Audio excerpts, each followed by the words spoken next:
बड़ी ही सुंदर कथा मैंने सुनी है अभी, और मैं चाहता हूं वो कहानी आप लोगों के साथ साझा करूं। एक गरीब व्यक्ति था, लेकिन अच्छा व्यक्ति था, भगवान का भक्त था, और लेकिन कुछ भी कोशिश करता था तो उसको कोई पैसे नहीं मिलते थे। लेकिन जैसे तैसे अपना संसार चला रहा था। ना उसके कोई, जिसके गरीब होता है तो उसके दोस्त भी नहीं होते, फिर रिश्तेदार भी नहीं होते हैं, कोई भी नहीं होता है। वो भी ऐसे ही था, जैसे तैसे गुजारा कर रहा था। एक बार अचानक लक्ष्मी जी उनको प्रकट हो गई, और लक्ष्मी जी प्रकट होकर बोलती है, बेटा मैं तेरे पास आई हूं, अब तेरे को कोई धन का अभाव नहीं होगा, तू जहां हाथ रखेगा वहीं से पैसा आएगा।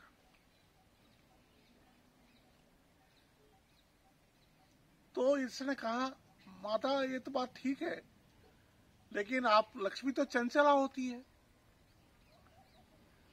तो आप तो रहोगे नहीं सब समय, तो जाओगी जब तब बता के जाओगी ना।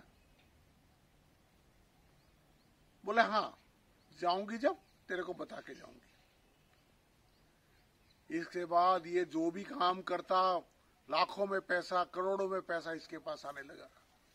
बड़ा महल बना लिया, कितने रिश्तेदार जम गए, कितने ही दोस्त हो गए, और भरा पूरा परिवार सब एक साथ रहता है, पैसे की कोई कमी नहीं है, और सब चल रहा है, अच्छा चल रहा है। एक दिन लक्ष्मी जी फिर प्रकट हो जाती है कि मैं परसों दोपहर 12 बजे तेरे को छोड़ के चली जाऊंगी, लेकिन जाने से पहले तेरे को एक वरदान दे के जाऊंगी। क्या वरदान मांगना है तू स्वयं उसको सोच ले। आप तो इसको चिंता हो गई, लक्ष्मी माता से क्या मांगे। इसने सारा रिश्तेदारों को इकट्ठा कर लिया, और देखो परसों लक्ष्मी माता हमको छोड़ के चली जाएगी, उन्होंने एक वरदान देगी, तो हम क्या वरदान मांगे, मैं मां से क्या मांगू। कोई बोलने लगा सोने की ईंटें मांग लो 1000, कोई बोलने लगा इतने करोड़ पैसा मांग लो।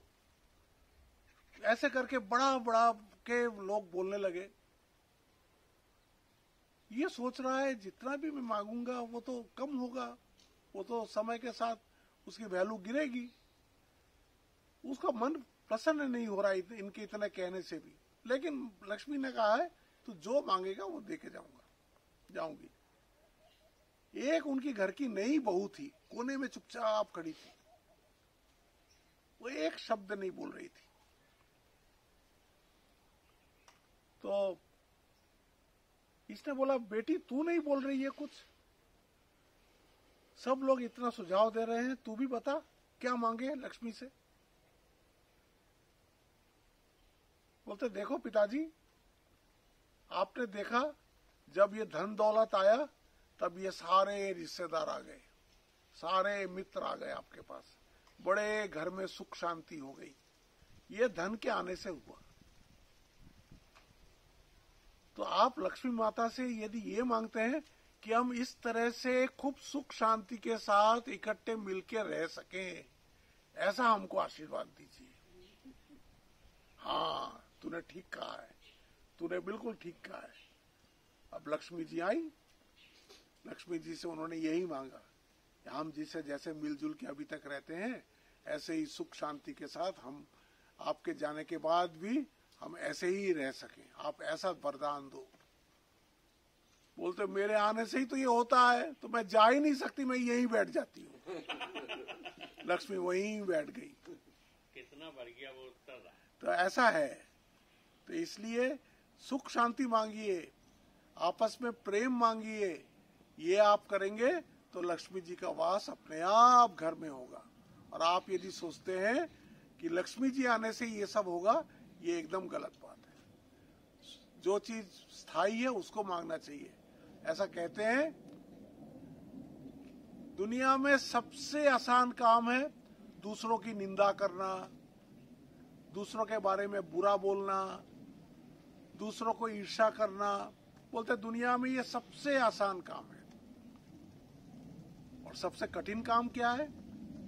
सबसे कठिन काम है मिलजुल के रहना, प्रेम से रहना। ये सबसे कठिन काम है। ये कलयुग है ना, ये कलयुग माने इसका मुख्य गुण है कलह। आदमी यहाँ बिना कलह के रह ही नहीं सकता है। और कली को हराना है तो कलह का मार्ग छोड़कर और प्रेम से रहने का आपको अभ्यास करना पड़ेगा। यदि आप करते हो तो फिर ये कली भी आपका कुछ नहीं बिगाड़ सकती। आज मेरे को अचानक ये कथा याद आई तो मैंने आप लोगों के साथ इसको साझा किया। धन्यवाद।